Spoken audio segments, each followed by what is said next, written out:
In this tutorial, I'm going to show you how you can use the lesser known GESTEP function in Excel, which is very helpful as it will return 1 if a value is greater than or equal to a threshold, and 0 if the value is less than a given threshold.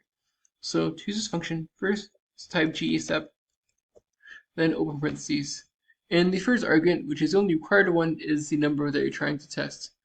By default, if you don't select the second argument, which is a threshold, it will be 0. But to put a threshold value, do comma, and then step, which is threshold, which is 99 right here.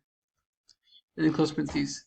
Because 69 is less than 99, it returns 0. I'm going to copy and paste this down. As you can see, because 25 is greater than 9, it returns 1. But because 14 is less than 44, it is 0. One thing to note is that it is greater than or equal to. So if I do 25 right here, it will still return 1. But if this is 24.99, for example, it will automatically return to 0 because this value is less than the threshold. And this function is extremely helpful because you can nest this in other things. So for example, I can go here and say, well, how many values are greater than the threshold? By doing COUNTIF, and then the criteria just being 1. And I can easily see that there are 4 values above the threshold.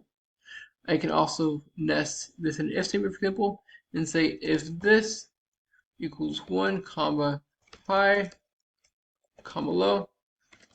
Obviously, you can have much more advanced logic than this, but as you can see, now I've nested the GESTEP function to where if it's above the threshold, it is high, and if it is below the threshold, it is low.